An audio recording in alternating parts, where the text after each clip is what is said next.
और ये धृतराष्ट्र के यहाँ महामंत्री थे। दुर्योधन ने अपमान किया, स्वयं धनुर्धार निधाय लोग अपना धनुष बाण छोड़ करके दरवाजे पर और विरक्त हो गए। दुर्योधन ने बड़ा अपमान किया, जंगल में भीख मांग करके, कोई भीख भी नहीं देता इनको तो। जंगल के फल फूल खा करके दोनों विदुर और विदुरानी दोनों के दोनों भगवान का भजन करते। लेकिन आप जानते हैं जब भगवान अपने परम धाम जा रहे थे उस समय भगवान रोए, और रोते समय भगवान के सामने दो ऋषि बैठे थे।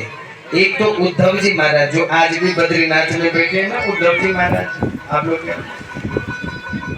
उद्धव जी को भगवान कृष्ण ने वहां से भेजा, तुम जाओ बद्रीनाथ में, मैं तुम्हें भी दर्शन दूंगा। तो एक उद्धव जी बैठे हुए थे उनके पास में, और एक मैत्रेय ऋषि, दो ऋषि बैठे थे। भगवान रोने लगे। दोनों ऋषियों ने पूछा प्रभु किसकी याद आ रही है? तो भगवान को कोई विद्वान याद नहीं आया, कोई धनवान याद नहीं आया, कोई रूपवान याद नहीं आया, कोई बलवान याद नहीं आया। कौन आया? भगवान को अगर कोई याद आए तो विदुर जी याद आए, विदुर जी याद आए। भगवान का कंठ अवरुद्ध हो गया और कहने लगे कि मैत्रेय, विदुर, उद्धव, मुझे विदुर की बहुत याद आ रही है। विदुर जैसा भक्त मैंने आज तक नहीं देखा, और मैंने दुनिया में धरती पर जितनी लीला करी, अगर किसी ने मेरी सेवा करी तो मैंने बदले में उसको कुछ न कुछ दिया। एक विदुर का मैं ऋण अपने सिर पर लेकर के जा रहा हूं। मैं तुम्हें ज्ञान देता हूं।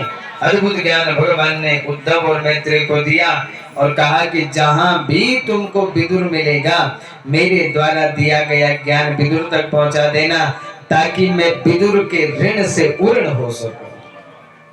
भगवान को जाते जाते अगर कोई याद आए तो विदुर जी महाराज आए। कोई बलवान नहीं, कोई धनवान नहीं, कोई ज्ञानवान नहीं, कोई बुद्धिमान नहीं, ना कोई श्रेष्ठ जाति वाला नहीं, ना महाराज। का जाति विदुर से यादव पति। विदुर जी महाराज थे कौन? दासी के पुत्र थे, कोई श्रेष्ठ जाति नहीं थी, लेकिन भगवान ने उन पर भी कृपा की। का जाति विदुर उग्रस्य किम पौरुषम। अगर हम सोचे कि बलवान पर भगवान कृपा करते हैं तो उग्रसेन जैसा निर्बल कौन होगा? पिता चाहे कितना ही कमजोर क्यों ना हो, बच्चे उसके सामने जरूर डरते। भाई पिताजी हो गए 90 साल के, बोल नहीं सकते, चल नहीं सकते, पलंग से उठ नहीं सकते, बेटे के सहारे से ही उठ रहे। बोल शंकर भगवान की, उमापति महादेव की।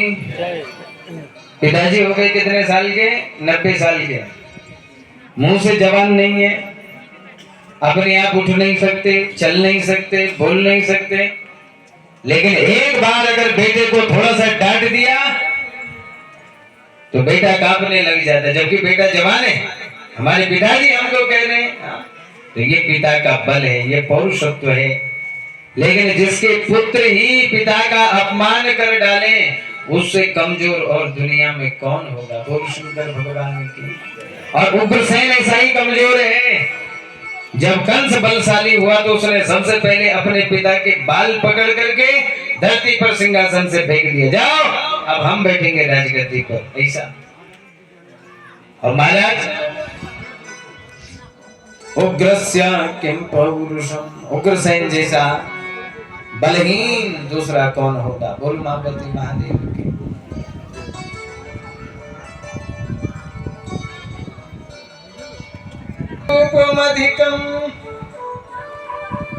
कई बार हम लोगों को लगता है शायद कि हम बहुत सुंदर हैं और शायद हमारी सुंदरता पर रीझ करके भगवान हमको अपना लेंगे।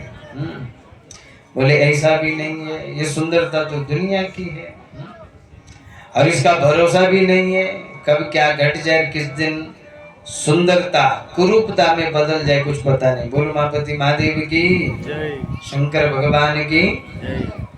इसलिए भगवान ने तो कुब्जा को स्वीकार कर लिया। जब भगवान मथुरा पहुंचे तो मथुरा में कंस को मारने के लिए जब भगवान जा रहे थे तो रास्ते में उनको एक त्रिवक्रा मिली, 3 जगह से टेढ़ी।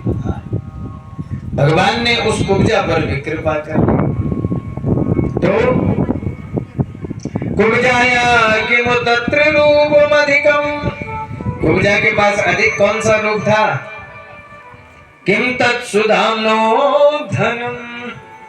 अगर हम सोचे कि शायद हम रुपया पैसा खूब कमा लें और भगवान को हम अपने धन के बल पर रिझा लेंगे, खूब रुपया पैसा होगा तो भगवान हम पर भी रिझ जाएंगे, बोले ना।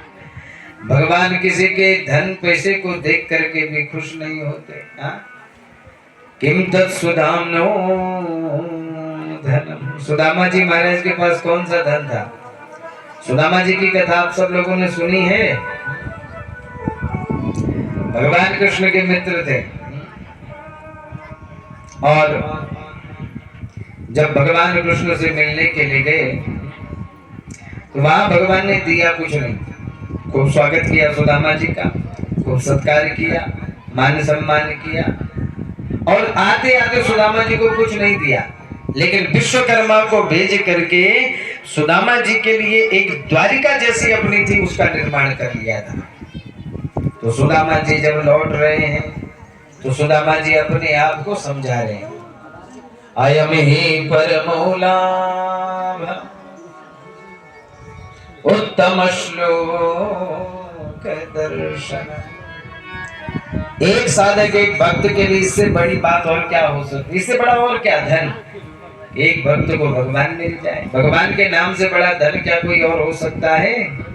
अपने आप को समझाते हे सुदामा, हे मूर्ख, तू चाहता है कि कृष्ण से हमको धन मिले, अरे इससे बड़ा धन और क्या हो सकता है कि जगत पिता कृष्ण ने कैसे तुझे उठा करके अपने सिंहासन पर बिठा लिया। और कैसे?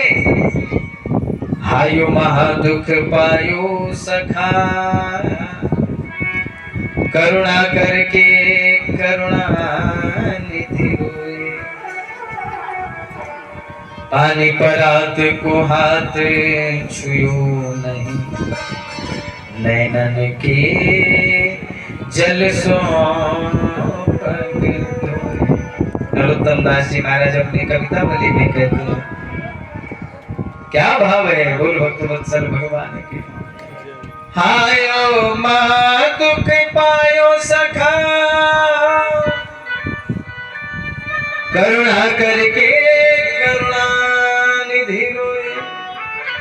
भगवान करुणा निधि है, समझ गए? ऐसे पैरों में बीमारी फटी हुई है, छाले पड़े हैं, खून निकल रहा है, प्रभु रोए। और जब तक कि रुक्मणी इत्यादि रानी पानी लेकर के आती कि पानी परात को हाथ छुयो नहीं, नैनन के जल सो पग धोए। जब तक पानी आता तब तक तो भगवान के नेत्रों से गंगा और यमुना निकल पड़ी, सुदामा जी के पैर धो दिए। सुदामा कहता है, अरे सुदामा, अरे मूर्ख, तुझे अब भी लग रहा है कि इससे भी बड़ा कोई धन होता है? हा? दुनिया का धन आज है, अगले पल का भरोसा नहीं है। इसलिए भैया भगवत नाम का धन जिसके जीवन में है तो किम तत्सुधाम्नो धनम। तो बोले जब आपने सबको नकार दिया है, आपने कह दिया है कि भगवान धनवान पर नहीं रिश्ते, बुद्धिमान पर नहीं रिश्ते, बलवान पर नहीं रिश्ते, ज्ञानवान पर नहीं रिश्ते, रूपवान पर नहीं रिश्ते और धनवान पर नहीं रिश्ते, तो बोले फिर भगवान किस पर रिझते हैं, किसको देख करके खुश होते हैं भगवान? तो ध्यान से सुनिए, यही आखिरी पंक्ति काम की है। बोले भक्त्या तुष्यति केवलम परमया, भक्ति प्रियो माधव। भगवान को अगर धरती पर किसी मनुष्य के अंदर कोई वस्तु अगर अच्छी लगती है तो वो है हमारी भक्ति। क्या है? भक्ति। जिसके अंदर भक्ति है भगवान उसी को देख करके प्रसन्न होते हैं। और भक्ति जागृत कैसे होगी? सत्संग से, इन कथाओं से। महापुरुषों के सानिध्य में बैठने से, ज्ञानी प्रबुद्ध जनों के सानिध्य में बैठने से भक्ति का बीज अंकुरित होता है।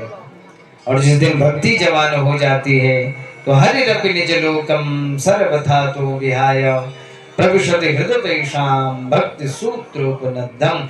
जिस दिन हमारे मन में भक्ति आ जाती है उस दिन हम भगवान के प्रिय हो जाते हैं। तो ये सब अपने दिमाग से निकाल देना है। हमारे पास धन की कमी है या उम्र की कमी है या रूप की कमी है या जाति की कमी है, भगवान ये कुछ देखते ही नहीं। भगवान की एक ही जगह नजर है, मन पर। इसके मन में मेरे प्रति विश्वास है कि नहीं, इसके मन में समाज के प्रति पवित्रता है कि नहीं, इसके मन में समाज के कल्याण का भाव छुपा है कि नहीं, इसके अंदर दया है कि नहीं, इसके अंदर प्रेम है कि नहीं, इसके अंदर करुणा है कि नहीं, इसके अंदर परोपकार की भावना है कि नहीं। अगर ये सब कुछ है तो इसी से भक्ति फलती है, फूलती है। और अगर ये है तो भक्ति एक दिन बढ़ेगी और जिस दिन भक्ति पुष्ट हो जाएगी उस दिन भगवान की कृपा भी जरूर जरूर जरूर होगी। बोल शंकर भगवान की।